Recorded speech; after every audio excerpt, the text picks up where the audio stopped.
I remember back in 2014 when Elder Scrolls Online first released. After 3 years of playing Skyrim, we were all fiending for a new Elder Scrolls game, especially with rumors of co-op and multiplayer being added to the RPG behemoth.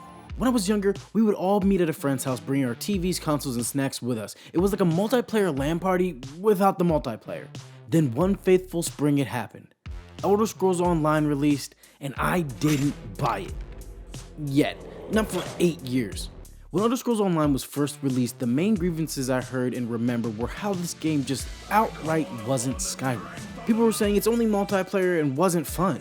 Now back as a kid, I played a lot of MMORPGs, but my mainstream video game loving friends, I don't think they had as much experience. I grew up mainly playing games like RuneScape and one particular RPG game that swept through the early 2000s called MapleStory. But that's a video for another time.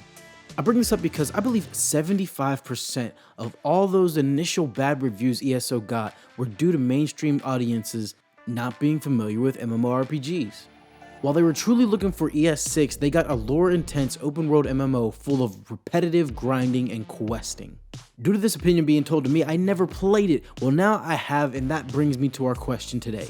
From the perspective of a new player, is it worth it in 2022 to pick up the controller or keyboard and experience Tamriel Unlimited? I say yes, 1,000 times yes.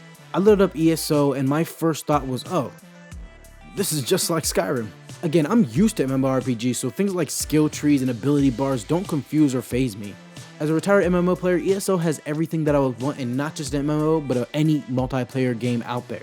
They have PvP multiplayer to go against friends and strangers battling it out, but if you're into fighting NPCs and destroying monsters, you can also grind through dungeons, leveling with your friends and changing your skills, collecting gear and such. And for the more cozy or relaxed fantasy lovers, you can focus on home decor, as well as customizing your appearance while still receiving stats from armor that you actually have equipped. It takes customization to a whole new level, and all of that is free without the need of actual money. This brings us to our next amazing feature of ESO. Most games nowadays, in my opinion, have lost touch with the immersion and quality of their base game, offering in-game micro purchases and unfair advantages where the barrier to entry is a financial one.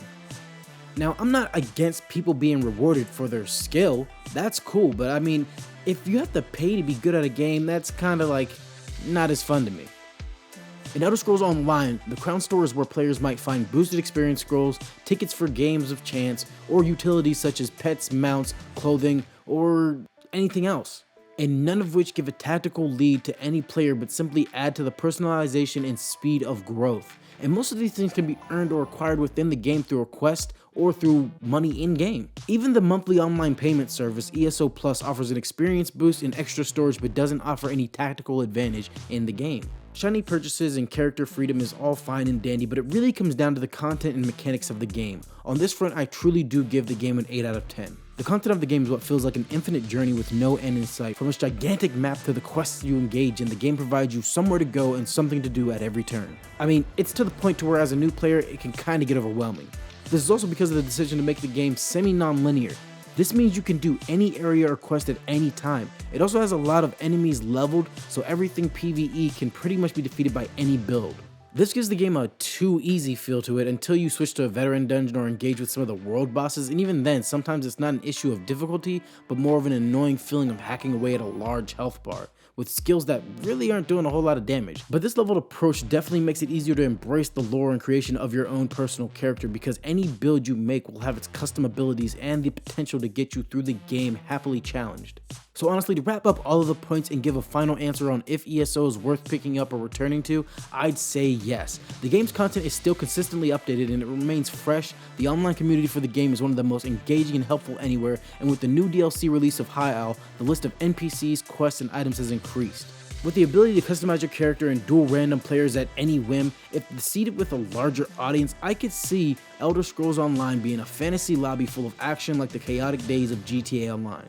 I haven't played since it first launched for 360. Are things still wild over there, or is it kind of calm now? Let me know. I also want to try Red Dead Online.